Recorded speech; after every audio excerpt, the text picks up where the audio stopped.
Hello, everyone, and thank you for attending the Operation Job Ready Veterans Virtual Job Fair event. I would like to introduce you to John.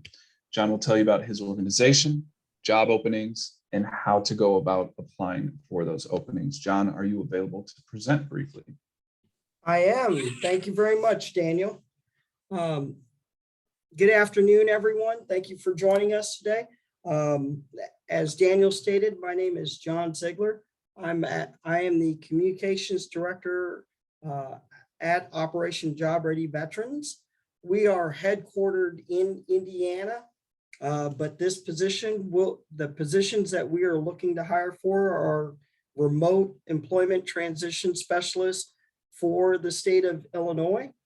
So first and foremost, the position we're looking to hire is in the Chicagoland area. If we cannot get someone adequate candidates for that area, then we will move it out to various parts of the state. So if you're interested, please do apply for the position opening, and then we can discuss further. Operation Job Ready Veterans is a nonprofit that's been around since 2007. So we're not new to the veteran workspace. We started out in Southern Indiana as Crane Learning and Development. Originally, there's a naval station down there. As people were exiting military service, we would help them navigate USA jobs, write their federal resume, and then get them jobs right back onto Crane.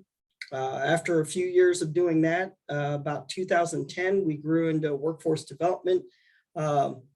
And then we've been back to what we are now, primarily in Indiana, but throughout the Midwest, we're in different states. So currently where we are, and that's what I'm going to pull up on our webpage that you see here. Our team is located throughout the Midwest. We have people in Ohio, Mississippi, Illinois, Kentucky, Wisconsin, and then this month we're also hiring in Detroit. So not a large nonprofit, but very effective, and we've been doing this for quite some time. The one thing that we do is we help bridge transitional gaps for veterans, service members, and military families.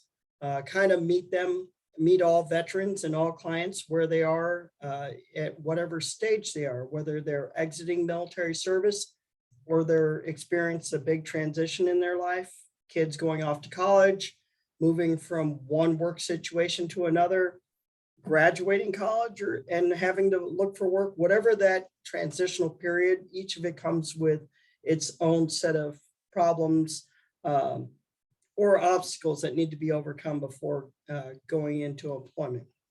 All of this, whenever we engage someone and we assist them, can happen in the course of, a quick one-day turnaround to some of them will work over a few weeks, and then, but by and large, we do the same thing for each client on a personal basis, which is we engage them, find out whatever issues they may be experiencing, make sure those transitional issues are addressed. And then if they need, we do the job readiness portion where we train them up on resumes, LinkedIn, how to properly network, connect with, and then we do the employer connection piece.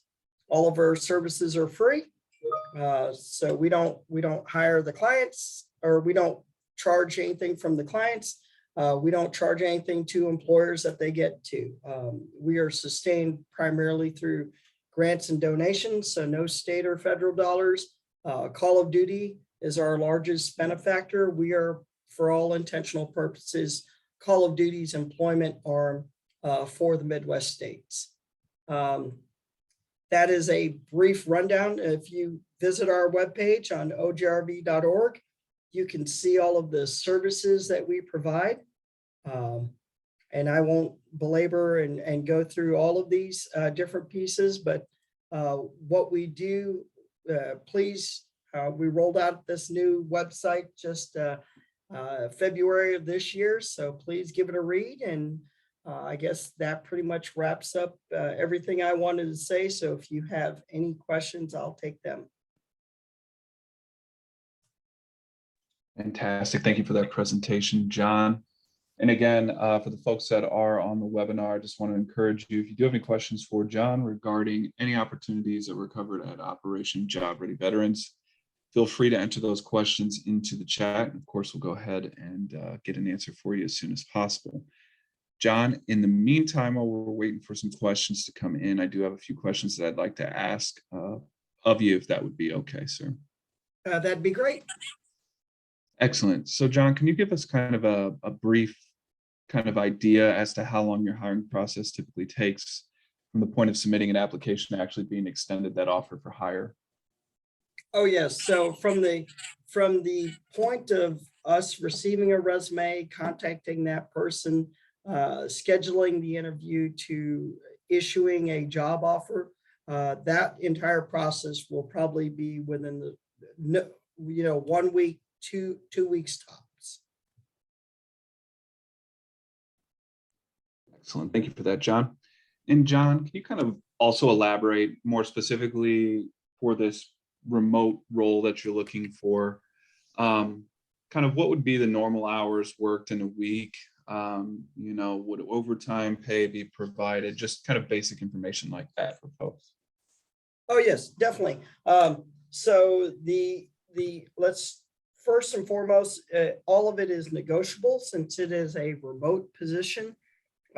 We would be looking to initially start the person off anywhere from 20 to 30 hours a week. And then based on that level, that person's accomplishments and needs, we would be willing to negotiate moving up from there.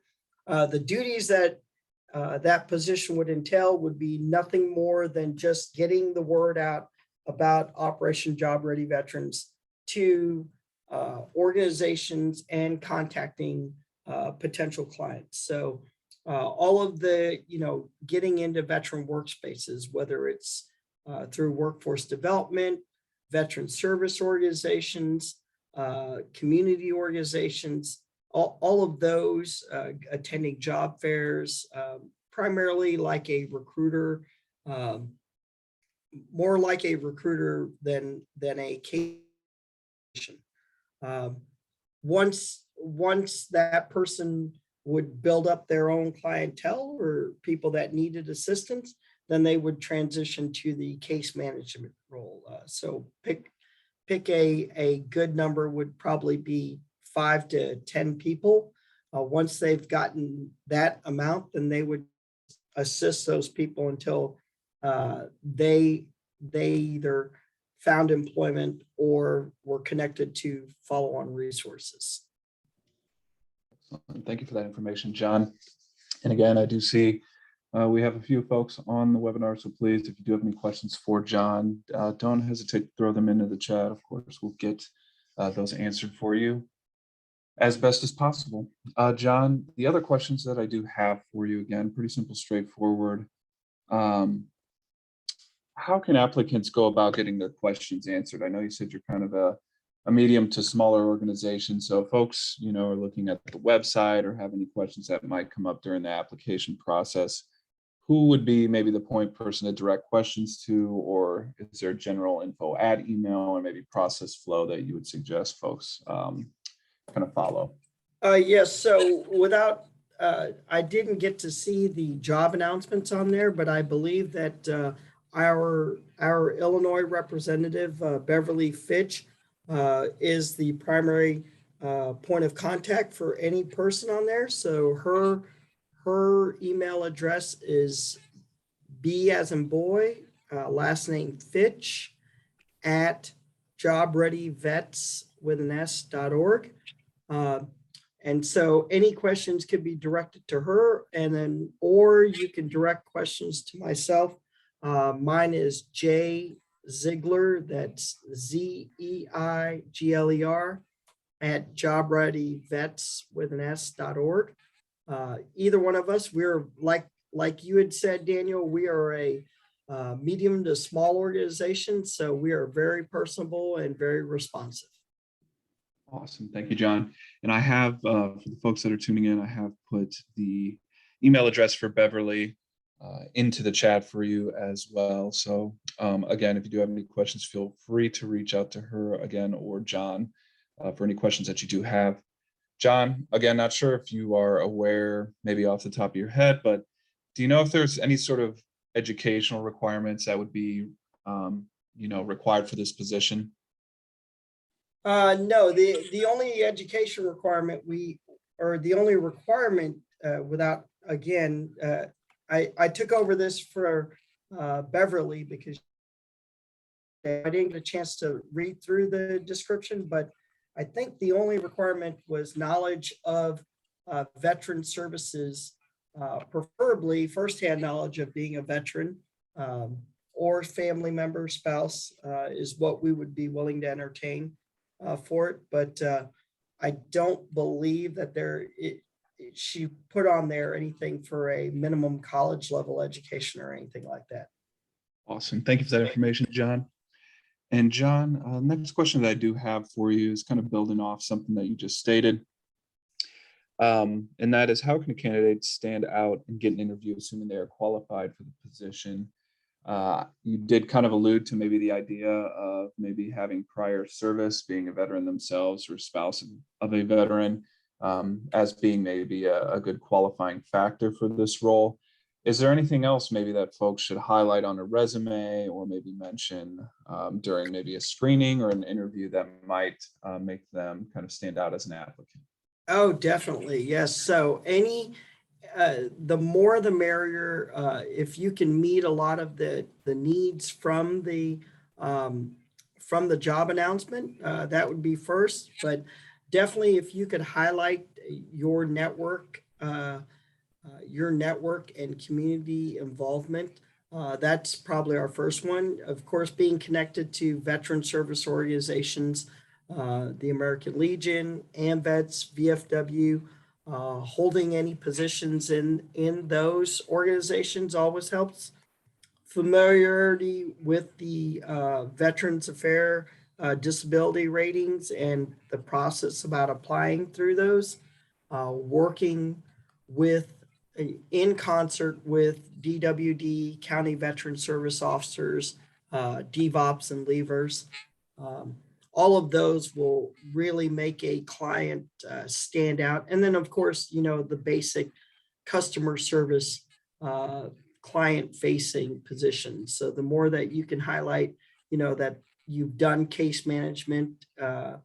Our primary record-keeping mechanism is Salesforce. So if you have a CRM background, that also assists. And I think that pretty much wraps up there. Yeah, if they can highlight all those, that they will be excellent candidates. That is some great information. Thank you for sharing that with the candidates that are tuning in, John. And again, I just do want to take a brief pause here and remind folks, if you do have any questions for John, please do not hesitate to throw them in the chat. Of course, we will be sure to get an answer for you. John, continuing on with the line of questioning that I do have for you. The next question that I do have for you is, what are some of the opportunities for advancement within the organization? Are there any success stories or maybe personal stories that you'd like to take away from maybe interactions or experiences that you've had with those who have been kind of in the case management pipeline? Oh yeah, so I myself am probably a great example of advancement within the organization. So I was a career military, 21 years active duty. After serving in active duty, I transitioned out of the military, came through one of OGRV's seminars, sat in the classroom, and up until then, I'd been volunteering at many different organizations. So Meals on Wheels, Habitat for Humanity, just looking for ways to give back. And so when I saw what Operation Job Ready Vets provided, and the manner in which they provided and trained folks, I was taken by it. And so I decided to come work here. Worked here, started in 2016, left the organization to work in the high school setting for 2 school years, and then came back here. And since I've been back here in 2018, I've moved up to communications director, a leadership role where I have people underneath me. And so I would highly encourage anyone looking to move, while it wouldn't happen in the course of you know, a few months, definitely after a year or two of service, they would move up in the organization. Excellent example and great information. And thank you again for sharing that, John. Again, sounds like lots of mobility and promise for advancement, obviously with your organization. Again, I do want to just encourage folks who are on the call, if you have any questions for John, feel free to enter those into the chat and we'll be sure to get you an answer. John, I think what I'll go ahead and do now is kind of turn things over to you to give kind of a closing statement, summary remarks for the session, kind of a final takeaway, if you will, for the folks that are tuning in, to give them an idea as to, you know, what your organization has to offer, maybe what the position high level entails again, and what you all are looking for in that, and just maybe any other general piece of information you'd like to share with folks before we kind of begin the wrap up here today. Awesome. Yeah. So for the employment transition specialist position, I did highlight already that it is a remote position, primarily in the Chicagoland area. The rate of pay will be negotiable, but it is very competitive when you look at remote positions. So I would encourage people to apply to it. The backgrounds of there, obviously with a veteran service background, no educational requirement, and just if you want to learn more about our organization, just look us up on ojrv.org.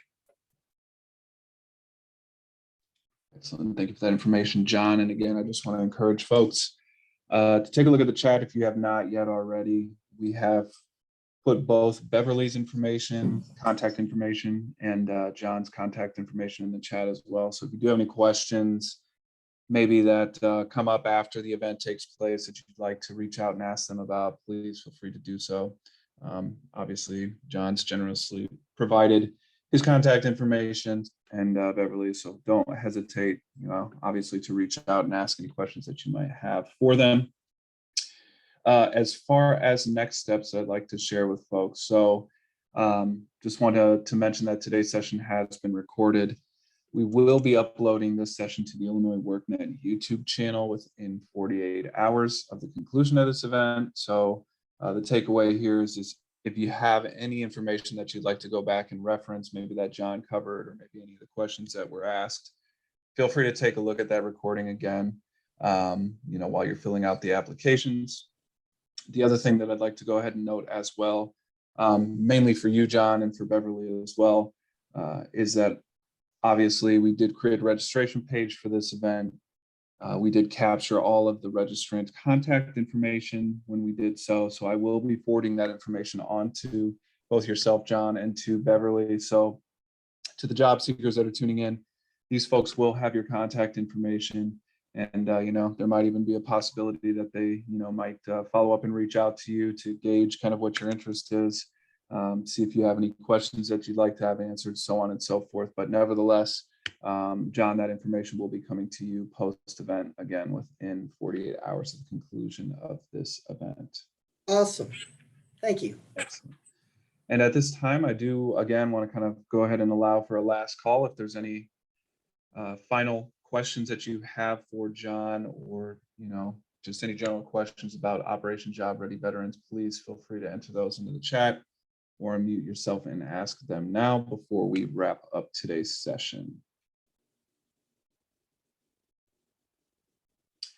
And John, it does not appear that we have any additional questions coming in. So being mindful of your time, I think we'll go ahead and wrap things up for today.